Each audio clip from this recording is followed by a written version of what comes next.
Well, what's going on, Buckeye Nation? Welcome into another video here on Buckeyes Battle Cry. We welcome you. Rob will be joining me in just a little while. But before he joins us, we're going to dive deeply into the Ohio State-Iowa football contest this Saturday coming up in the Horseshoe. Looking forward to another Big Ten game. The Hawkeyes have an elite defense. A wildly good tailback in Caleb Johnson, who is an Ohio native, by the way. And, a lot of things to discuss, and we will break that all down. But hope you guys are having a good week. I certainly have, even though I'm quite ill. I'm just getting over the flu. And I had to eat a lot of cough drops to be able to go live tonight. I was coughing literally with nearly every word that came out of my mouth. But these cough drops have pretty much saved the deal. Ricola. That's not an ad. But if they want to reach out, please reach out. We will take sponsors, Buckeyes Battle Cry. Anyway, we're going to be talking about the Hawkeyes and the Buckeyes, of course. First up, hope you guys are ready for this big game. To break some things down, I wanted to hit on a couple things. One, Caleb Johnson is second in the nation in rushing yards right now. He has 685 yards rushing on the season. He's averaging 8.4 yards a pop. He's got 9 touchdowns. The dude's phenomenal. There's no other way to put it. He's going to be a big test for the Buckeyes, a big litmus test for what Ohio State will be capable of versus the Michigan Wolverines, our hated rival, of course. And so with the big physical bruising offensive line and rushing attack and rush-centered attack that both the Hawkeyes and the Wolverines present, we'll be able to learn a lot about how we match up with the Wolverine offense come later this season, November 30th in the Horseshoe. Yes, I know the date. I've known it for a long time. Obviously, Cade McNamara is a quarterback. We're familiar with him as Buckeye fans. Of course, he led the Wolverines to a victory over Ohio State in 2021 in the snow and cold here, just a few miles up the road.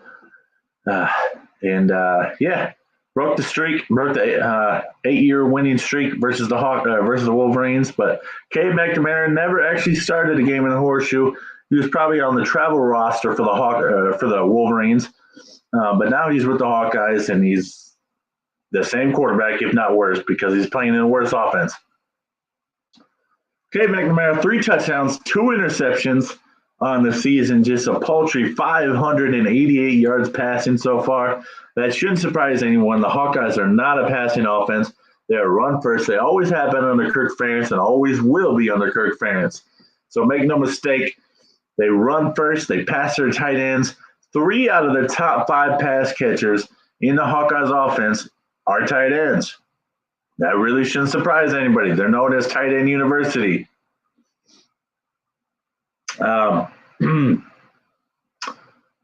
Talking about how we match up defensively versus the Hawkeyes. Of course, physical run game attack.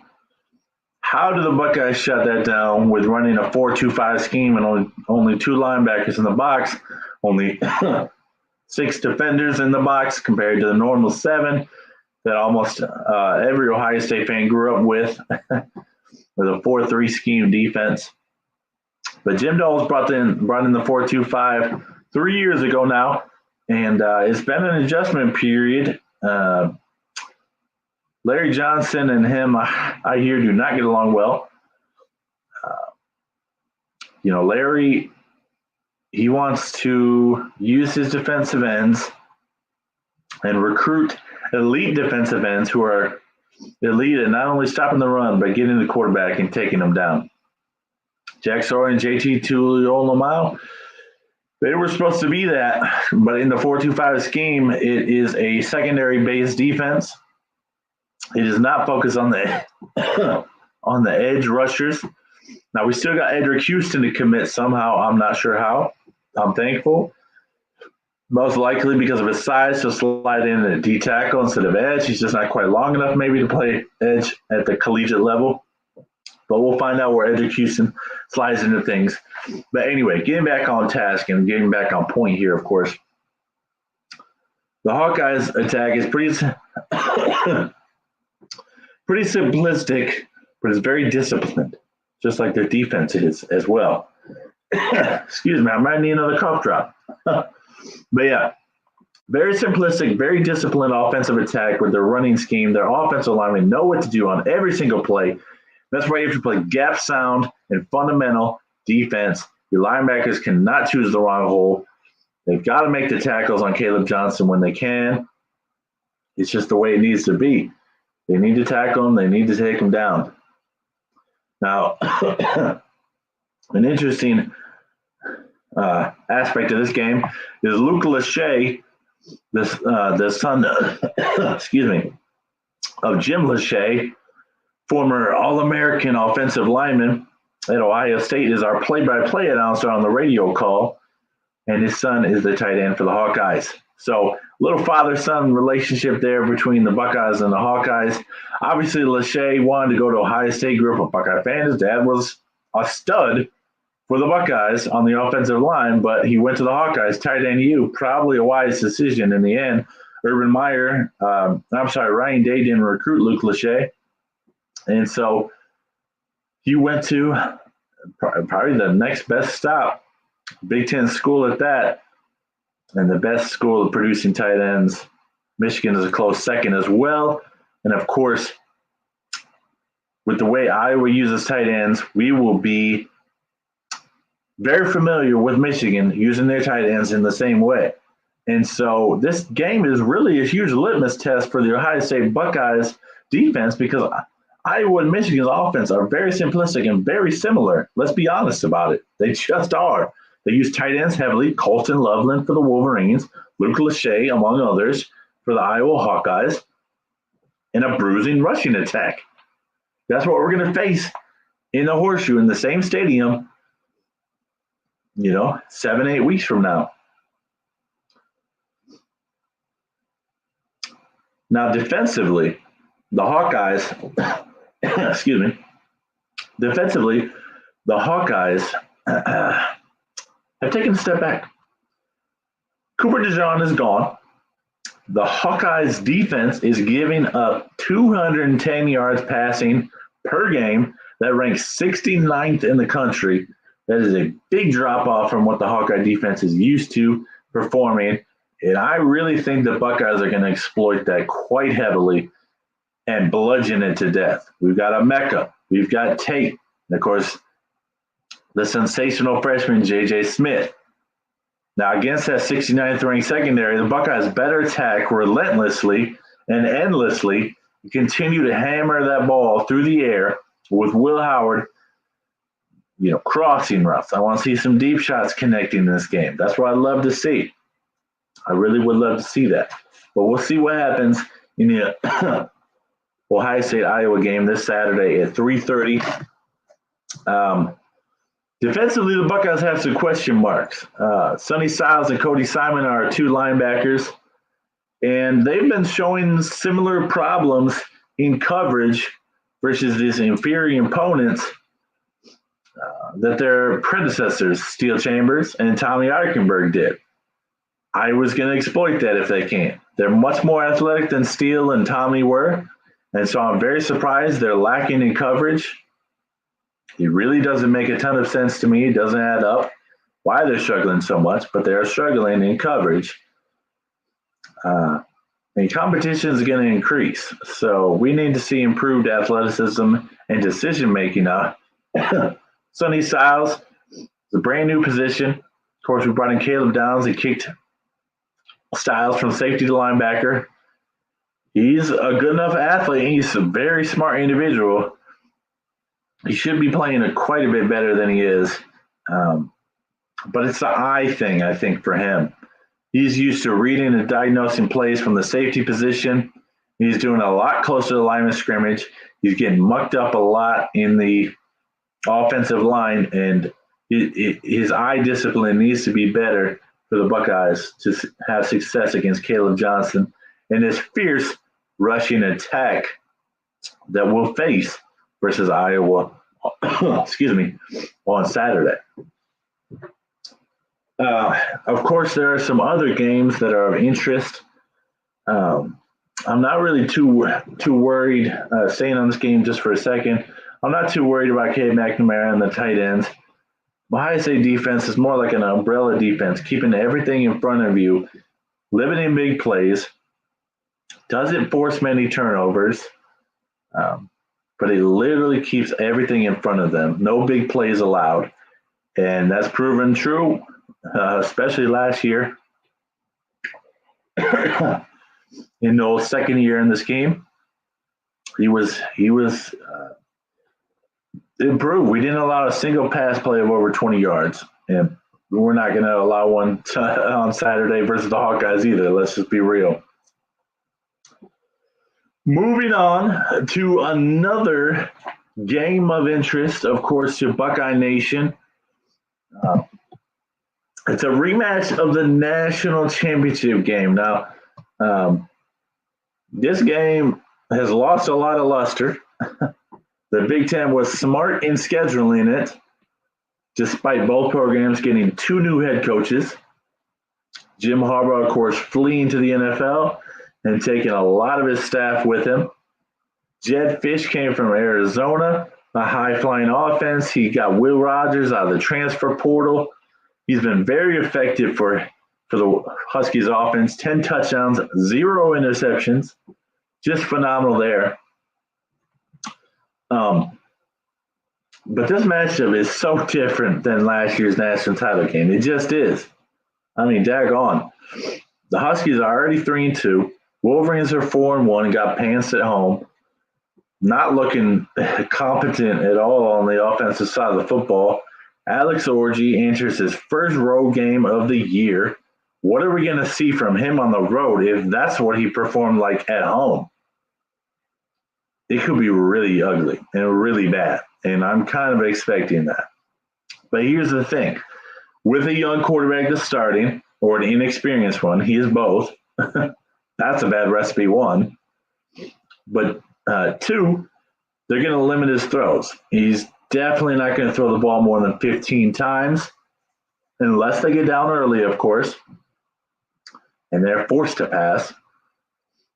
That was the best case scenario for Ohio State fans, of course. Washington getting a big, even a 10-0 lead.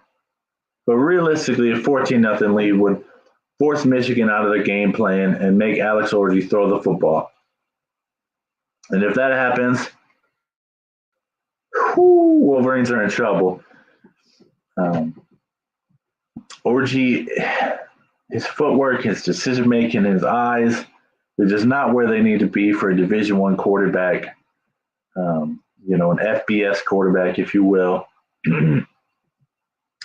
He could perhaps excel at a MAC level or even an FCS school, but he's not quick enough to escape the pocket. We've seen that through his two starts. He's a decent runner because he has power. He's big. He's hard to tackle, but he hasn't used that to his advantage yet, surprisingly. And so the Wolverines, they don't lack identity at all, but they lack explosiveness. They lack consistency. And when second half adjustments have been made in the two Alex Orji starts, the offense has been completely shut down. And now we got 2 weeks of film to look at. It could be dangerous. It could be dangerous. Now, in the Big Ten Team Rivalry Show, my prediction was 27-13 Wolverines. I am still going to pick Michigan to win this football game, but I don't think that's going to be the score. I think Washington makes this a lot closer. It's a lot tighter throughout. And the Husky crowd is involved and engaged throughout this throughout this football contest. So, yeah, sorry. I'm used to having a co-host on here. And I'm sick, so my thoughts are not quite clear. Hope you stick with me for a little bit more. We're going to talk a little bit more. I think Rob should be joining us probably in about 15 minutes or so. He's going to break down both these contests just briefly and recap his thoughts on what to expect from these contests. Now, interestingly enough, like game day and big noon kickoff made some wild decisions this week. I think they flubbed it big time. Game day is going to Miami, Florida at Cal. That's a 6 a.m. local start of broadcast. Wow. Pacific Standard Time, my goodness gracious. Good luck getting college students out of bed for that. They're just going to bed about 6 a.m. So, yeah, that'll be interesting to look at game day. It's always interesting when it's on the West Coast. So, and then Fox Big Noon's kickoff, they're traveling to Happy Valley and going to Penn State at UCLA. Okay, I get it. Penn State's your third biggest fan base. That makes sense in the conference. That makes sense.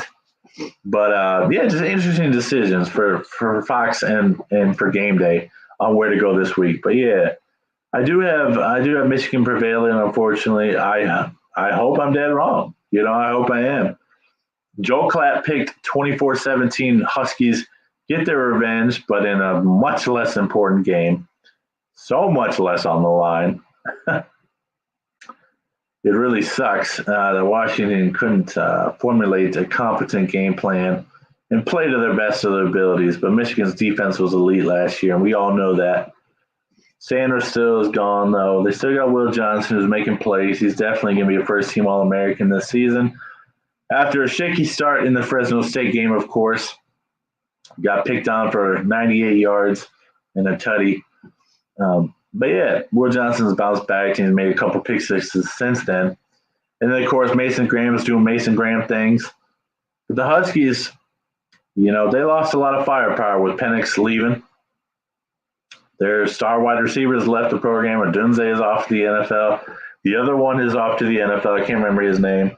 The other star. I think Giles Jackson is still on the team, but I may be mistaken. A former Michigan player, by the way. But yeah, Washington versus Michigan should be an interesting contest. I don't see a lot of people nationally tuning in this game. I just don't. I know it's 7:30 Eastern. Michigan has a big fan base. Michigan does not travel well historically out west. It just is the case. And so I do see them struggling. But ultimately, I do see them prevailing.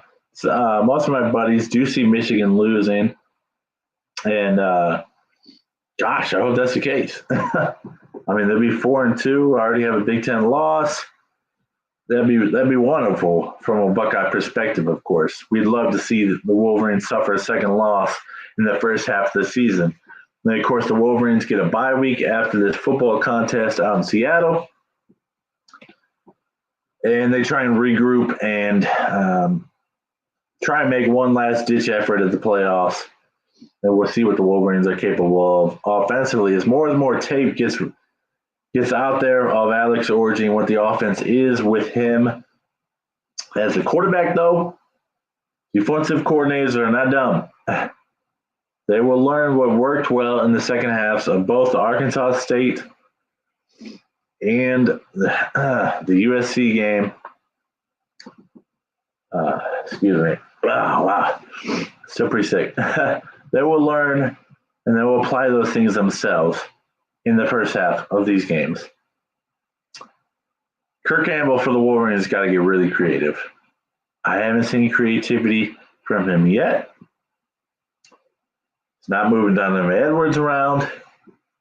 He is moving Loveland around. That's because he's our only effective pass catcher. Samaj Morgan, Tyler Moore, some of these guys got to start getting involved. They got to find a way to get open. So far, they can't beat press man coverage, and that's pretty obvious. They can't create separation despite being blazing fast, probably because they're just small wide receivers. Respect for Morris, I think it was in the semifinal game versus Bama. He did a great job of catching a crossing route and taking in the distance versus Bama. Unexpected, never heard of him before then. I know just about everything there is to know about Michigan football. So, respect to him. That's probably going to be the highlight of his career because he is not a Big Ten caliber wide receiver. It's just, frankly, that obvious. But when you have quarterbacks at the level of play like Orji and Warren so far for the season, you're not going to, even if you are open, it's not reliable that you're going to be hit with the football in the hands. It's just not. And so Wolverines have a lot of issues to work through. It's just that simple. They do. And so hopefully, for the Wolverine faithful, that is, not from a Buckeye perspective, but hopefully for the Wolverines, they can find some kind of threat outside of Loveland because guarding a tight end, even as good as Loveland is not that difficult. Loveland's going to be targeted a lot.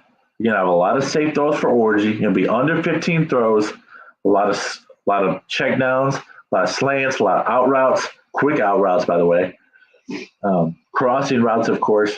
A lot of safe underneath throws. Eventually, though, freaking Michigan is going to have to open it up. They're going to have to throw deep. Otherwise, teams are just going to be stacking the box. The Wolverines aren't going to be capable of doing this bully ball all season long and having under 100 yards passing through every contest.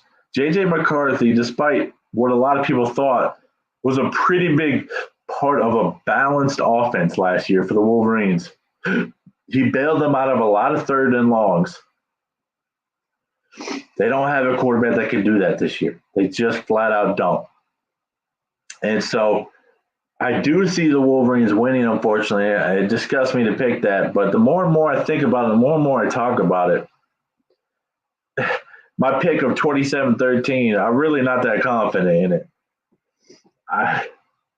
If Washington can get the home crowd involved early and get them hyped and get in Alex Orji's head, this thing could go sideways. It really could. And Washington is not even that good, but they're playing at home. And when college athletes travel on the road, there's a massive difference between how they play at home versus how they play on the road. And this is Orji's first start.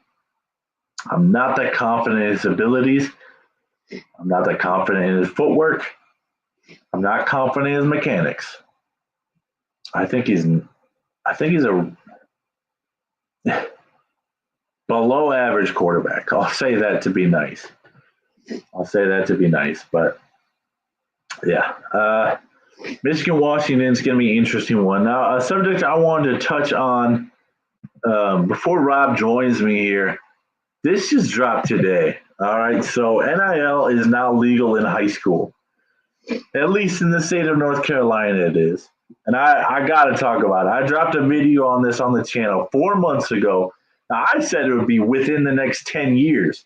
Now, it took 3 years since it became legal in college for it to be legal here in high school. In the state of North Carolina, it is now legal to pay high school athletes. They can benefit and profit off of their name, image, and likeness.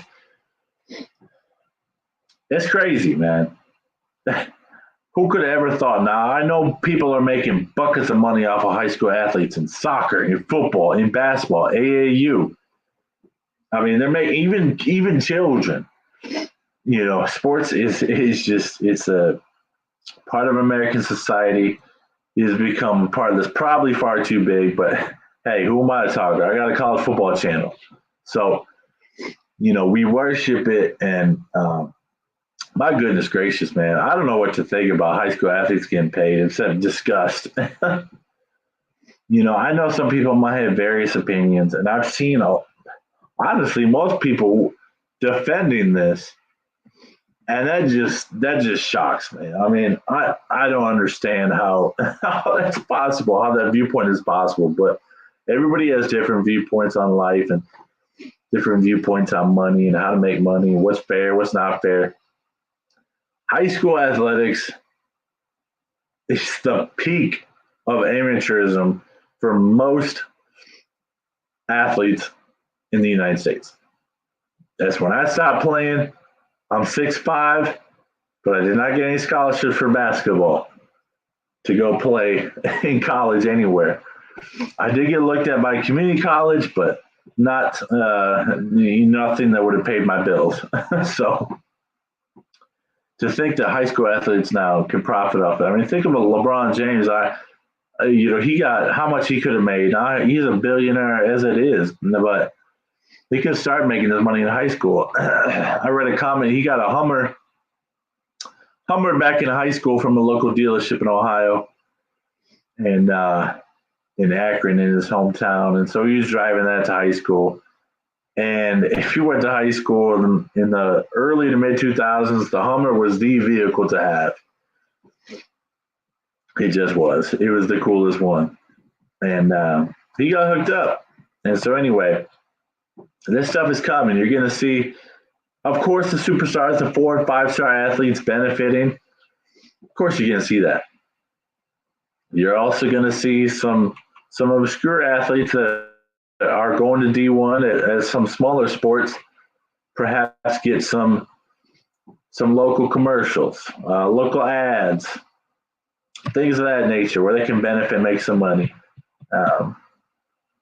If you're a serious Division I prospect in high school, you really just don't have the time to get a job and make money. I get that. But let them be kids, man. Let them be kids.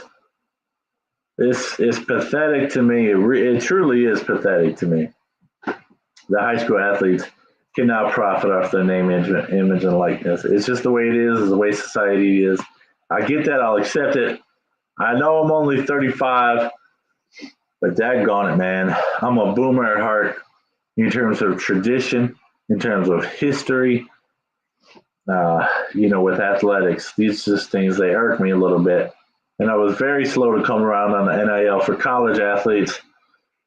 I'm still irked by it a little bit, to be completely honest. I think college should always have remained amateur.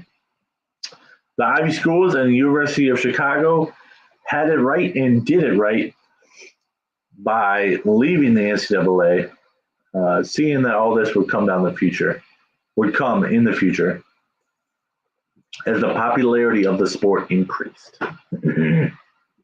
So we are here now. We have crossed the threshold, and don't you worry, all these other states are going to pass. North Carolina was just the first. It'll come in quick and rapid succession now for the rest of the states, especially ones that are serious about football and basketball. We're talking Georgia, Florida, Texas, Cali, Ohio, Pennsylvania, New Jersey. We're going to see it. All these states are going to start passing these NIL laws that allow their high school athletes to make that bread, make that paper, get the bag, and fill the bank. It's just the way things are in America with sports. It's where we're at with things. It's kind of despicable to me. It's kind of disgusting. But we're not going back. We're not putting the genie back in the bottle. Or in the lamp, or whatever you want to call it. Excuse me. It's not going back, so it's just the way it is. But what do you think about that? NIL being legal for high school athletes to profit, to make money, to sign contracts. Obviously, it's going to open the floodgates for recruiting. I mean, let's be honest. I mean, high school recruiting has been going on for a long time. College football, scandalous recruiting has been going on for a long time. We all understand that. We know that. There's money to be made. There's pride on the line. There's power to be gained. Money's going to get spent to get the best of the best.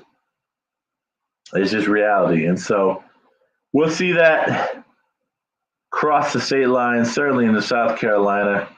Schools like Clemson and obviously the University South Carolina reside there, but North Carolina and Duke, NC State and Wake Forest, of course, in North Carolina, among others, serious players in the college sports world. So, yeah, just a little bit, Rob, will be joining us perhaps, but that's kind of all I had planned for tonight for myself. Uh, but yeah, it's crazy, man. I mean, let's talk a little bit about some of the other matchups in the top 25. Of course, there's only one ranked matchup this weekend. It's the Missouri Tigers visiting the Texas A&M Aggies in College Station, Texas. Now, I had Mizzou reaching the SEC championship game. One, because of all the talent they had returning. And two, because their schedule is a joke. Both non-con and SEC schedule. They really, really got it easy this season. Of course, they beat my Buckeyes last year in the Cotton Bowl, and they were looking to build off that with Brady Cook, Luther Burden returning, a sound defense returning. The only offensive star they lost was their elite tailback, who would start gashing us in the second half. But the Mizzou Tigers, they're not performing up to the level that they're expected to be. They're just not. And so I actually have them taking an L. I do have them losing. It might be their only loss this season, but with how they performed so far throughout the season, it's just not reality that I expect them to walk into College Station, the 12th man, and get a dub. Even though they're a top 10 team ranked 9th in the nation, they've dropped from their preseason ranking, I think it was 6th or maybe it was 7th.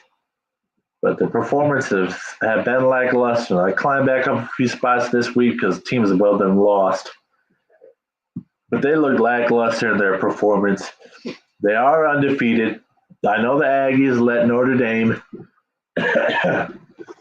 come into their home stadium and take the dub, go back to South Bend with a W. But, yeah, it's just crazy because, honestly, neither of these teams are really living up to their potential, whether it's the Aggies or the Tigers. But I do see the Aggies prevailing in this one. And so, yeah, we'll see. We'll see. Hopefully there'll be some upsets. I mean, usually this is how it goes in college football. When there's a week where it's like, yo, there's not any sexy matchups this week. Usually that's when upsets happen. Let's just be real. That's how college football is. That's how it is, and we love it for it. And so I hope this weekend is one of those where it's just exciting from beginning to end. We can watch some good football. We can watch some upsets happen. Some top 10 teams fall. Top 15 teams, drop losses. Rutgers, Nebraska is another one that really intrigues me. Of course, Rutgers coming off a big win over Washington, and now they travel to Lincoln, Nebraska. I think that's a tall order for the Scarlet Knights. I do have Rutgers going 8-4 this season.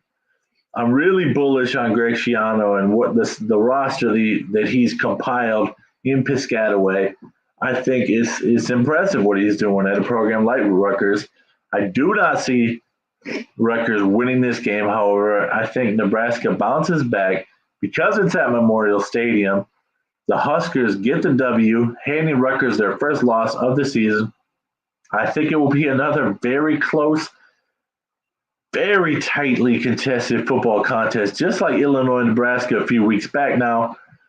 But this time, the one score God-hating Nebraska, God, he prevails through this time, and the Huskers finally get a dub in a one-score game. I think Nebraska and Dylan Raiola are pretty special. I'm a big believer in Matt Rule. I truly am. I think Nebraska does probably have a ceiling, now that they're not playing games regularly in the state of Texas anymore. But I think the Huskers are capable of becoming a 10-win program under Matt Rule. Now, if Matt Rule decides to stay in Nebraska, perhaps things will change because he is an elite coach in my mind, elite college coach. He's so good.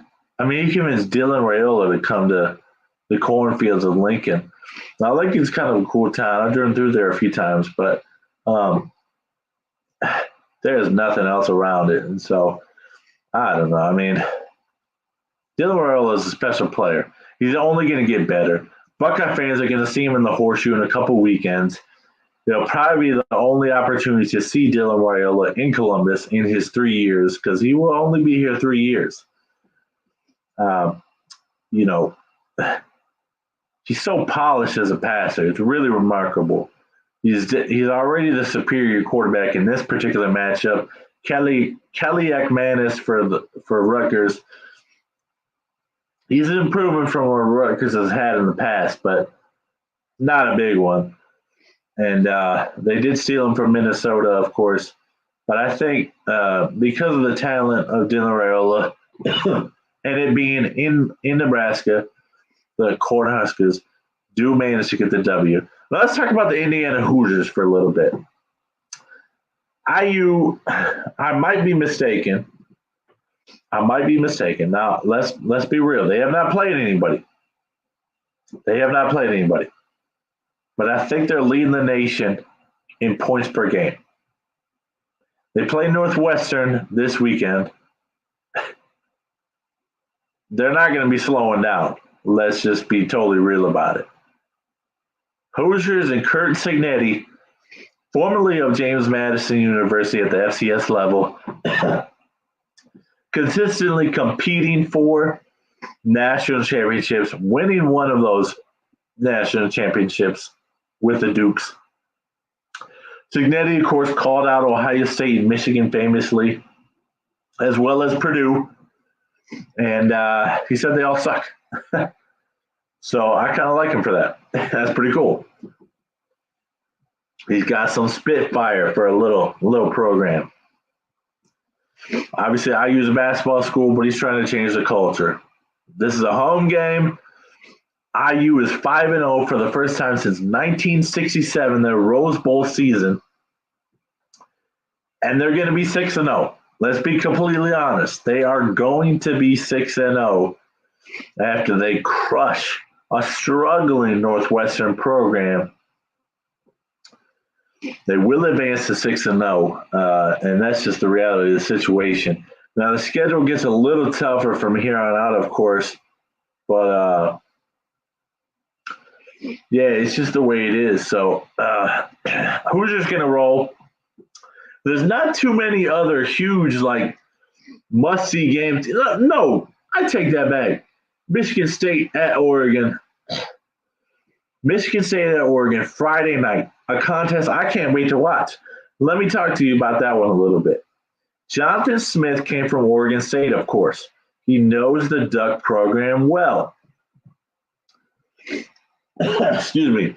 He knows the Duck program well. In fact, he is 1-1 versus Dan Lanning. He won the game in Corvallis in 2022, Lanning's first season. And then he lost a close one last year, fairly close one, versus Oregon in Eugene. So he knows Oregon's offensive system. He knows what they like to run. He's familiar with the West Coast. He's familiar with Eugene. Nothing's going to shake him about going into Oregon and playing the Ducks. He's going to have this team well prepared. Michigan State was lucky to score 7 points off of a Buckeye turnover. Otherwise, they would have been shut out like every other team we've played basically so far. Ohio State's only allowed 2 touchdowns all season. But anyway, the Michigan State Spartans, I believe, scored 17. Now, they're going to lose this contest, 33-17. I do not have MSU winning, but I do have them keeping this competitive through 2.5, maybe even 3 quarters. I do believe the Ducks do pull away, though, of course, with my score prediction of 33-17. it's just the way it is going to be, But Jonathan Smith's familiarity as he's building this program, we brought 13 players from Oregon State. Of course, Aiden Childs, he's thrown 8 interceptions on the season through 5 contests. How will he respond to playing the hated Ducks when he originally committed to Oregon State? Well, he makes some elite throws, and they make some horrific decisions. He just does. He finds sometimes back-to-back throws. And you're like, what is this kid doing? He is very unpolished, Aiden Childs is. He's going up against Dylan Gabriel, who is like the superior quarterback by a wide margin. The very polished version of Dylan Gabriel. And so it'll be interesting to see how Childs performs in a hostile environment on Friday evening. I'm really looking forward to that contest because of a couple of reasons. His familiarity, excuse me, I'm having a couple of internet issues right now. I apologize. His familiarity with the Ducks and his ability to scheme up what the Oregon defense is not good at. Now, Nick Marsh is a freshman wide receiver who's burst on the stage with a 194-yard game in week 2. He's been injured. I think he's back for this contest, and that'll be a huge thing for Oregon, of course, as the Ducks look to hold off their home turf. Sorry, I'm back now. Look to hold off their home turf and defend Autzen Stadium. But I do believe Michigan State puts up a nice fight because they have a nice rushing attack with Lynch. What is his name? MSU's tailback. Let me look at this real quick. I apologize. Adams, Carter, Lynch, Adams, and Carter, the tailbacks for the Spartans, of course. Decent ground attack, but the Ducks have struggled against the ground game. Ashton Johnson, the nation's leading rusher for the Boise State Broncos, ran all over them, and Oregon is getting ran on by everybody they're playing so far, even the lowly Idaho Vandals. So I believe MSU will be able to run on the Ducks. They'll prove that to be effective, and we'll see a nice contest from them. So anyway, that is going to do it tonight for Buckeyes Battle Cry. I appreciate you joining me. Rob, unfortunately, could not join tonight, but we will see him, of course, in the future. We'll be watching games together this weekend, and looking forward to that with my buddy Rob. But you guys have a good night. I appreciate you for joining in tonight. I'm Peter from Buckeyes Battle Cry. Look out for another video tomorrow dropping about just a little more previews in a shorter form of the upcoming weekend's games. But all right, go Bucks and God bless. OH, we'll see you on the next one.